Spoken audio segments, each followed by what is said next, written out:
Hello and welcome to Wait, It Gets Better, the Improvisational Storytelling podcast, where we, your hosts, spend a couple of minutes every day, today, making a story for you, the best audience in the world. I am, of course, Levi. I'm Reed. And I'm Seth. And we're here to tell you a story. Seth, you want to do a little recap of last week, then start us off? All right. So this is episode 3.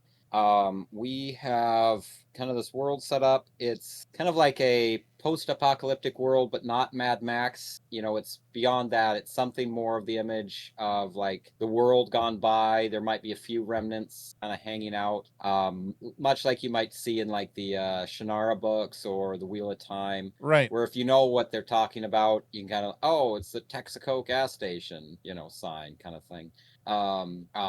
We have kind of an idea of a pantheon where after all this, it's kind of developed into this kind of, it's whatever you can kind of scratch and make on your own, with whatever kind of technology you can muster up kind of thing. No idea of a pantheon or a god idea is kind of really prevalent. Then we had, that was the pantheon, the other thing. And then we have our hero. Did we have a name for him? So we had a name I for the just hero's called him sidekick. school teacher. Yeah, I don't think he had a name. Maybe I'm wrong. I don't remember, though. I just wrote down school teacher. Wasn't that kind of? Teach. We'll call him Teach. Because I'll just say that, he's kind of woken up and maybe he has a name, but as it would be the hero's sidekick, Charlie, who is the great kind of descendant of the guy, kind of prepper guy. He kind of used to work for the government, had all this inside stuff, had made a bunker, made this cryo thing, had access to stuff, and he put this friend of his in kind of a cryogenics.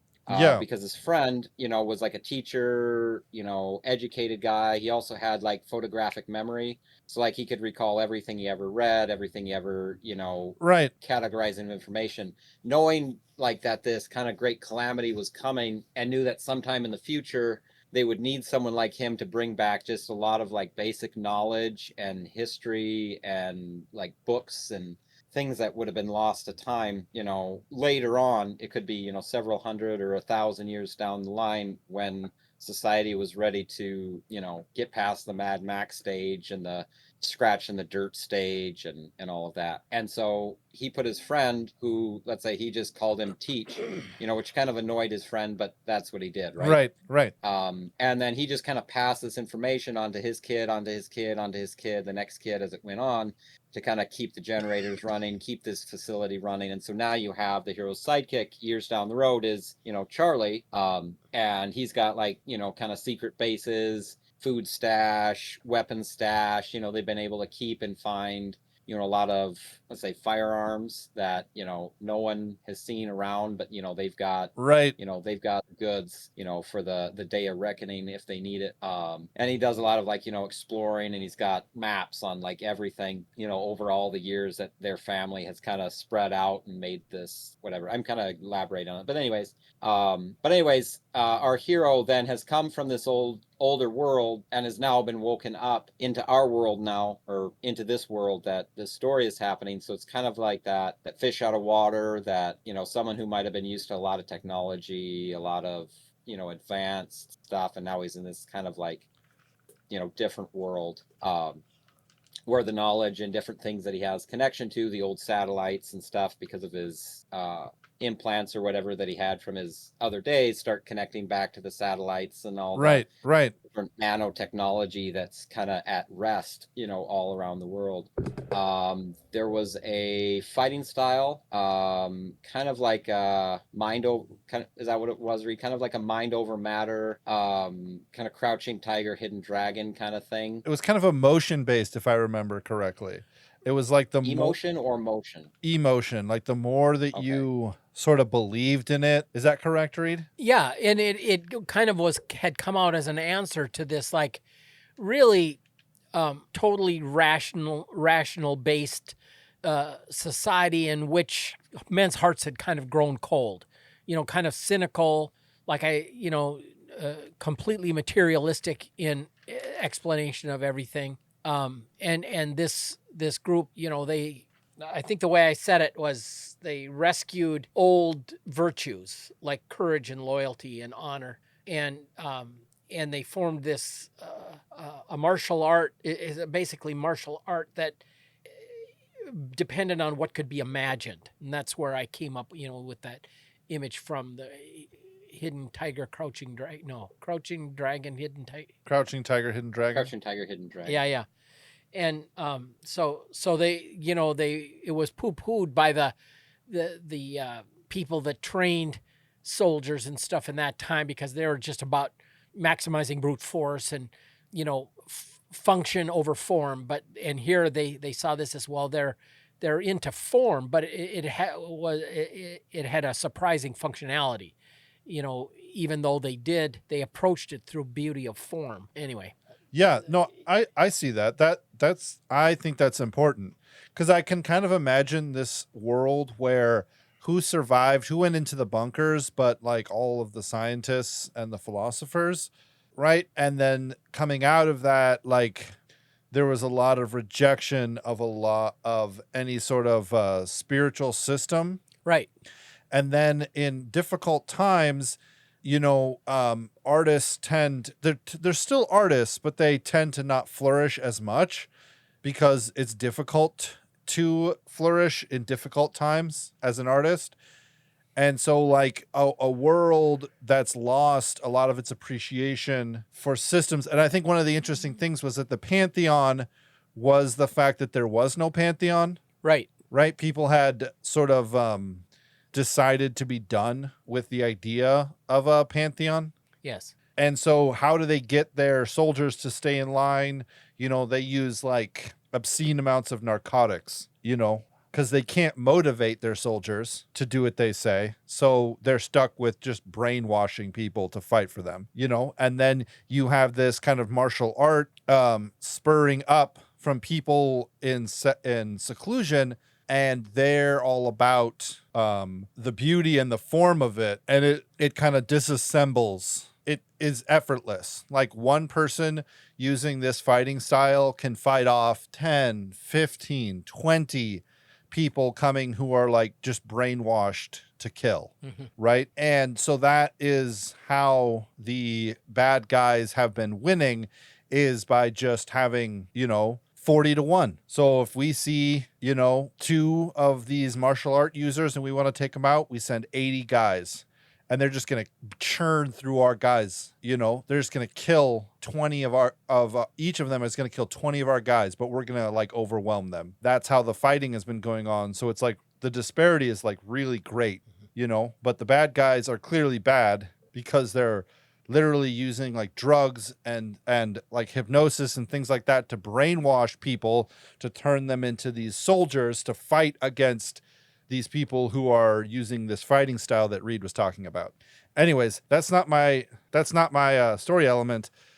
Is that it for the recap? I think that's pretty much it for the recap. Well, yours from last time was the unique pet, which basically was what I had mentioned, where the kind of the implants and stuff that our hero has connects into like the nanotechnology and the satellites, right, and some of that old world stuff that everyone's kind of forgotten about. Is that about correct? Yeah. So basically all the nanobots and things that used to run the world are now just dormant around the world. And he, because he's from the old world, still has the implants. So as he moves around, things will come alive and lights will turn on where they still can, or he'll start to get readouts and start to get satellite data dumps and stuff, so basically it turns him into that kind of super powered guy. But one of the things I wanted to say about this story is that before the end of the world, when it was just Teach and Charlie, Charlie was the main character and Teach was the hero's sidekick for that story. We haven't written that story yet, but that's how it was. And now Teach is going to have to learn how to be the main character, not the main character, but the hero in this story. And that was one of the aspects. He's used to following, he's used to being told what to do, but now all of a sudden, all this responsibility is being laid on top of him. And it's like, I can imagine how overwhelming it would be. So what story elements did you guys have for this week? I had villain. I have random insert. Well, I had wild card and I chose villain because we needed one. Yeah, I have unique weapon. So I'd like to hear the villain, because we've been kind of creating this world without necessarily a direct bad guy. So I'd like to hear him before we talked about the weapon, unless Reed wanted to randomly insert. No, go ahead. Okay, so I'll start with the villain. It's slightly based on a conversation I had this weekend at my birthday party. Happy birthday. About kind of the stray in a lot of like movies and stories from having like a very defined bad guy, right? Where, you know what I'm talking about? I think so. Where like sometimes it's like, oh, well, the bad guy actually has like all the right ideas, but like, you know, he pushed his girlfriend out of a car, so that makes him the bad guy. Right. I mean, kind of, but then like you find yourself kind of empathizing more with, you know, the villainous side of things, but you know, they are a bad guy, so they got to take him down. You know, he had all the right ideas, but maybe he was just going about it in the wrong way. Right.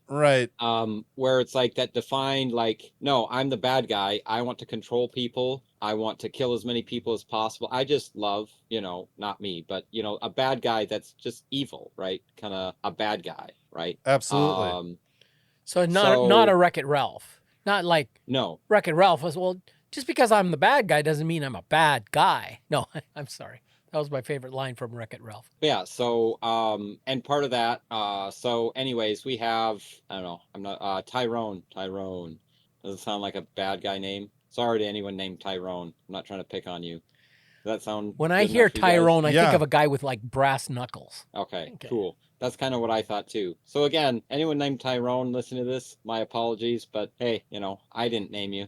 Tell me about Tyrone. Okay, our villain Tyrone, he has I would say that okay, how would this be? So he has something that's been passed on to him from like his father to father to father to father, right? It's like the withered hand of like his great whatever it is grandfather, right? Okay. However, embedded in there is the implant, is the chip. Just like teaching, right? However, because it's not connected to him, right? Yeah. He can't like access all the satellites, but he can like turn old equipment on, right? So it's almost like a magic trick kind of thing. Like, so it's almost like he's got this wand, right? And because it still is recognizing that there's that, you know, tissue, that genetic tissue that's the same. Right. So it'll react with him and, you know, his descendants so far, like holding it and using it. And so there's a lot of like doors that'll open, you know, different things. But, you know, it's like after all this time, like you've kind of lost how to use it, you know, because again, it's not hooked up to his brain. He doesn't, you know, he can't, you know, it can just, you know, to the simple peasant, it's, you know, quite a miraculous thing, right? The secure door that no one has been able to break down for, you know, 500 years as far as they know, you know, he can walk up to it and wave this kind of wand thing that looks like this shriveled hand that's kind of bound up, and then he like maybe wears it on over his hand or something like that. So it's like this weird thing.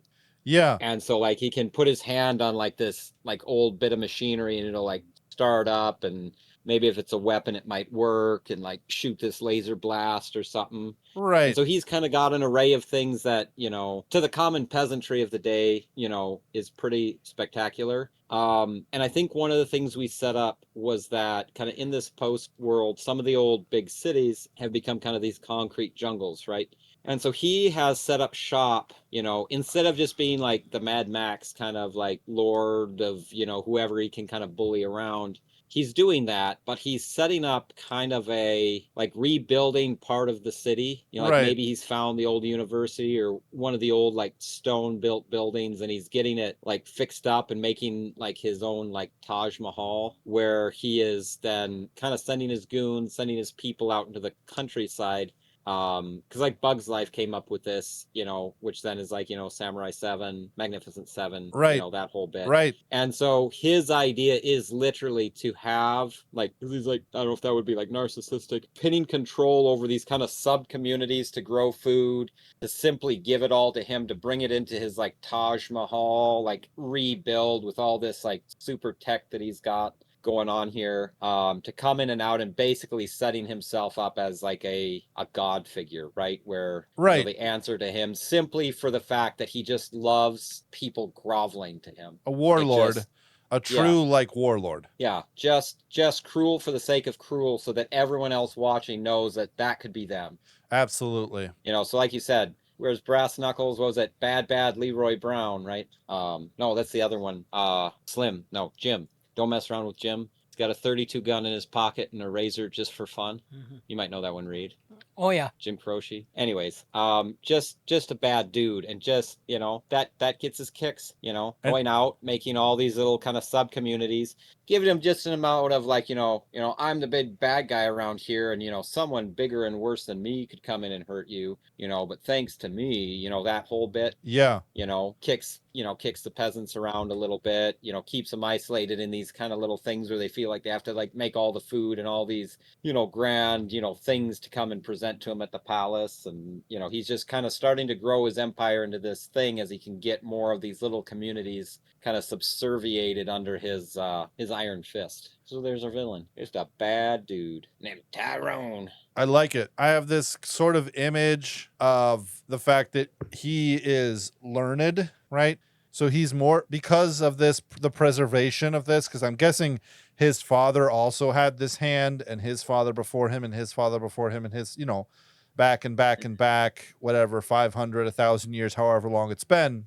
And you said the Taj Mahal, but as soon as you said the Taj Mahal, I had the kind of picture of like the pyramids, it's like one of his obsessions is making sure, no one knew who his father was when he died, even though he had access to all this. And no one knew who my grandfather was when he died, even though he had access to all this. But people are going to remember who I am after all this, So whether it's recreating the Taj Mahal or literally enslaving people to recreate the pyramids, a pyramid, to basically make a giant statue of him or do something so that he can be remembered. That's kind of the vibe I was getting from him. Yeah, and I think in the first one we mentioned that perhaps this is like taking place, in a post-apocalyptic, reformed Minnesota. So he's like somewhere on the Mississippi Delta. Yeah. Not Delta, that would be down in Louisiana, but the probably setting this back up in, the Minneapolis, St. Paul area, which has become one of these jungles. No one had hardly gone there. He's gone in there, gotten all this old stuff, and is rebuilding. And maybe he's gotten schematics of these old things that people would remember. And maybe he is. Maybe he's trying to like rebuild these pyramids along the new Nile. Right, exactly. Along with like a big statue, trying to find like and make a bronze statue of himself, with all this stuff that, his past predecessors have gathered into their little enclave here in the... Yeah. Yeah, it works, man. I like it. I'm just looking at a map of Minneapolis. I was thinking that the real downfall, could be traced back to the when they started to assassinate the legislators that weren't going to stay in line.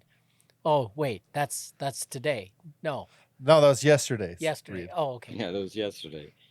Woof. I do not hope for the downfall of the world of people. I like that. I'm just looking at, I'm thinking like Highland Park. It's like kind of in between Minneapolis and St. Paul, right by the river, right by Fort Snelling, historic. Right by the old Ford plant. Yeah. So I'm seeing the airport here. Yeah, where the airport too. Kind of a like historic Fort Snelling kind of area, is where Fort Snelling National Cemetery. Yeah, maybe there was like a bunker in Fort Snelling. That's where his family had a lot of their stuff squirreled away, and now they're clearing space in the Highland National Golf Course, which looks like a giant, mostly clear space to build a couple of pyramids. Did you know Fort Snelling was one of the precincts in my old House district? I didn't know that. I actually won Fort Snelling by 2 votes. That's excellent. Yeah. So I guess we'll talk about the unique weapon now. I don't really have a good idea for the unique weapon. Oh, I just thought of it. I know what the idea is. So the idea is the unique weapon is called Operation Firestorm. And in the old Earth, before the downfall of everything, when the government was being shown the nanobite technology, they said, this is very cool. We can see a lot of government usage for this. However, we are going to need 2 fail-safes put in place. One of the fail-safes put in place is called Operation Firestorm, which is that with a certain code being delivered to them, all of the nanobots have to self-destruct immediately, just in case of like an AI incursion or some foreign power, right? And at the time that this was being instituted, the giant stores of the material that they would make the nanobots out of, or that they would instruct the nanobots to make themselves out of, was locked deep underground. Since the end of the world, those bunkers have been breached and the nanobots have been able to get into it. And now, like, the density of bot is like 100 times what it should be. Which means that if someone were to activate Operation Firestorm right now, it would essentially like light the air on fire all around the world. Yikes. Right? The other thing that the military insisted on is that the nanobots have a decay rate. Basically, that they could have made them much more efficient and much more, basically last much longer, but they made them so that they have to expire. And so this is one of the things that Teach sort of runs into as he begins to use them, is that certain ones of them have expiration parameters. And basically the idea is they're not going to be around forever, right? They've hit capacity. They've like used up all the metal, the specific alloy that was used to make them. It's all gone. Like they've been making and replicating themselves for years, and it's all gone now. And so in 5 years, they're all going to be depreciated and gone, right? So he is using this asset, but it's very much a non-renewable asset, right? So he'll first use a bunch of them in a town, and at first he can just use them like crazy, because as soon as he starts, it's like they're at 100% saturation throughout the whole world. And if he uses a bunch in like Stillwater to create a bunch of piping to, bring fresh water to the village of running water, it's not Stillwater anymore, it's running water now. Cool. Then the nanobots from all around the world will stream in to refill the ones that were used up. Does that make sense?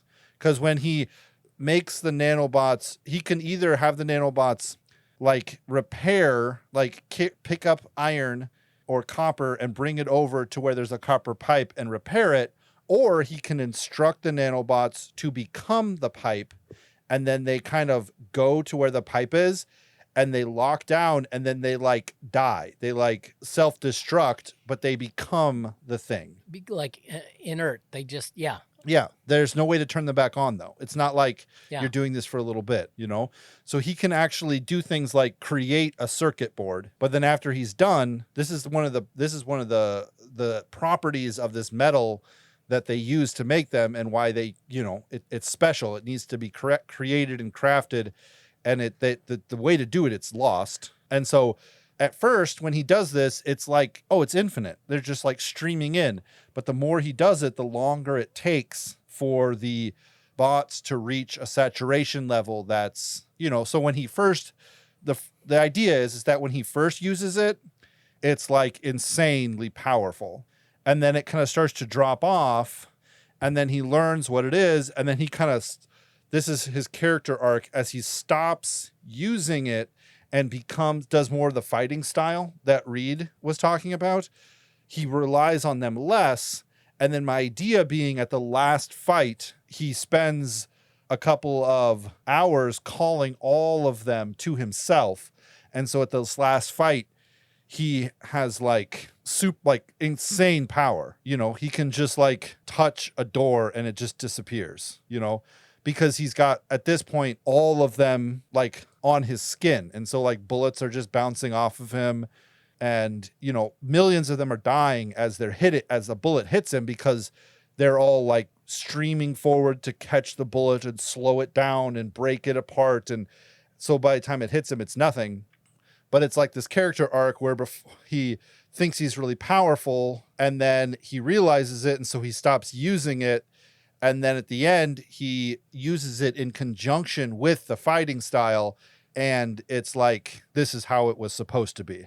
That's And then cool. at the end, maybe he uses the last of them to do something crazy, or they just all get used up. And then at the end, that's just it. They're all gone. That's the unique weapon. Literally, I came up with that on the spot. I'm an improv genius. I'll take my Grammy. Thank you, everyone. That's awesome. We love you. We really love you. All right, Reed. Let's hear the random insert. Or does anybody have it? Because this is our 3rd episode, so technically we should be talking about how this thing wraps up. Unless this kind of doesn't coincide with Reed's random insert, I was half thinking like a Quentin Tarantino styled, like they get into his place, there's the 5 or 6 of them, these martial artists, they fight their way in. It's kind of, off and on, whatever, some cool fights, but then like at the end, it's just all or nothing. So but it boils down to between Teach and Tyrone that can actually access some of this, right? Yeah. But other than that, just, a wild ride super fight that, right. Really gets it done. I just had this really crazy thought that Tyrone has been learning from books that were written by his father and grandfather and great-grandfather, right? That's how he's been learning. And it kind of has been passed down. And so he has all this kind of technological knowledge, but some of it is like just completely and totally wrong. Yeah, because he doesn't know about the fail-safes. He doesn't know about Operation Firestorm and the fact that it's all going to expire. Well, he also doesn't know about the fact that metal conducts heat better than air does, because his great-grandfather was drunk when he was copying that over and left that part out. Yeah. Yeah. So there's Tyrone has all of this knowledge, but then there's these giant gaps, and there's no real explanation as to why. And I have this kind of picture of Teach walks into a room, and you guys will have to correct me because I don't know this, but there's a little bit of water on the floor, and then Tyrone throws electricity and is laughing as Teach is supposed to be being electrocuted, but he's got rubber soled shoes on, and so he's totally fine. And it's this, I don't know. Sometimes I like to make fun of bad guys and say that they are not smart. I've been reading a lot of Redwall to my daughter recently, and all the bad guys are they're dumb. They're not nearly as smart as they think they are. Yeah, and not cunning. And maybe that does a disservice because there are a lot of bad guys in the world who are very cunning. See, so maybe Tyrone isn't that kind of dull kind of bad guy. I'm going straight to Biff from Back to the Future. Yeah. I'll back up that idea. I think that maybe Tyrone should be, like Seth was saying, a real bad guy who is cruel because he wants to be and not because he's just too dumb to know any better. Yeah. So if the editor could remove those last couple minutes, that would be great. Oh, wait, I'm the editor. Shoot. It'll be like it never happened. Yeah. So you're thinking knock and drag out fight. How does the end look like, Seth, do you think? Again, waiting for Reed's random insert. I know. Okay. So I would think that after it all, right, whoever is left, right, whoever lives, I would think that Teach has to live, obviously. Yeah. He's the hero. And the work that Tyrone put into making this absolute facility, right? After they've cleared it out, now they have this giant facility sitting here. And a bunch of these now liberated peasants, I hate to say that because it is kind of condescending, but you know what I mean. Yeah. All these people that he had underneath of there are now free, and they would set up now exactly what Teach was brought out to do, sets up a institute of learning to bring these people in now. So instead of bringing them into this place for what Tyrone had for evil, they're bringing them in and getting an education. As they set up this new college idea that then people are coming in, they're relearning these old things, these old beliefs, these old, I don't know if this is playing. Not necessarily I don't know if this is playing into the Tyrone is dumb, villains are dumb thing, but I had this vision that the hand thing stopped working but Tyrone was able to basically take the implant out and like cut open his own hand and put it in, but then it like gets infected, right? Yeah. And so he's like able to do way more of the like power now, like way more of the activation and stuff of the tech and use a bunch more. But slowly it like starts, you know, his hand starts becoming infected because it like wasn't cleaned properly or something like that. And that's, or it's also then it's responding to him because it's recognizing the like genetic match of the Right. ancestry, but it's still going to be mixed with a bunch that's not. right. And so it's actually like, let's say it's like one of those things like you have your father's eyes, right? Let's say like it actually like repairs some of the cells. It does like the nano work and repairs some of the cells. And let's say like he gets like his eye burnt out, right? And then it'll like heal his eye, right? Which has like, it's recognizing that this is like close enough that we need to fix this eye. Right. But these fingernails, like they're not genetically what Oh my we God. recognize. So it starts like Right. disassembling or like won't fix parts of him, but it'll fix other parts of him. Yes. Oh, gross. But a fitting end to a bad guy. So kind of like it does the opposite of anti-rejection medication. It Yeah, where it's like Ugh. over accepting parts of him, but like rejecting other parts. Like, I don't know how that would all work, but it's like, and so it's like in this constant battle of like almost trying to take over, but then his body's fighting it, but then it's like healing and like fixing like wounds in his like left arm, but not his right arm. And like he doesn't know Ugh. why or. Yeah. And then till eventually he faces off with Teach and gets punched in the face one too many times. Like his face slides off. Ick. Gross, gross, gross, gross. But yes, maybe. Well, gentlemen, what I had in mind for the random insert just isn't going to happen. Tell us. Come on, Reed. He finds love. We there can was a- pencil it in, Reed. We can pencil it in. Okay, then in the midst of the last conflict, so to speak, and as the last of the nanobots are like self-destructing or becoming solidified into their final rigor mortis form, or you know, where they're expiring themselves, and there's fewer and fewer streaming in because Right. we're coming down to the end, and now society is just going to have to go from here, but with all this, you know, new traditions of honor and courage and loyalty and you know, coolness, there comes into orbit a spaceship, and the people on board that have been traveling for generations, the cryo tanks are going on revive mode, and the mission that was sent to check on their ancestors appears That's in orbit great. over, and they have a flourishing society, or at least did several generations ago when they sent this ship off. Right. And they just are here to kind of check in, and this is what they're going to find. Yeah, that's And great. They were and they came on these 3 ships, the Nino, the Pinto, and the Santa Maria. Yeah, pretty much, you know. And this You know, they were going to the old world, so they had to like name them and I have this idea that like Chet's there and the defeat has happened, and then all the nanobots are gone, but he can still detect the satellites and stuff, right? yeah, And he's told that there are like hundreds of trillions of more nanobots and the material on the satellites, but he doesn't know any of the access codes, right? And then he watches as in his mind's eye as they all release nanobots and create a giant ring, a deep space travel ring, and then these ships come out, and he's like getting this information real time, and then the book is over. that's good. That sounds great, Reed. Ladies and gentlemen, I like it. thank you so much for joining us for this episode of Wait, It Gets Better. Destruction in Minnesota. It was a great story. We laughed, we cried, it moved us. If you have any questions about our process, if you have any questions about us, if you have any suggestions about how we could do this better, let us know. Our phone number is 8675309. No, our email address is waititgetsbettercast@gmail.com, and our Twitter handle is @getsbettercast. We would be happy to hear from you and talk to you, and just let us know what you think of it. And until next time, just wait, because it gets better.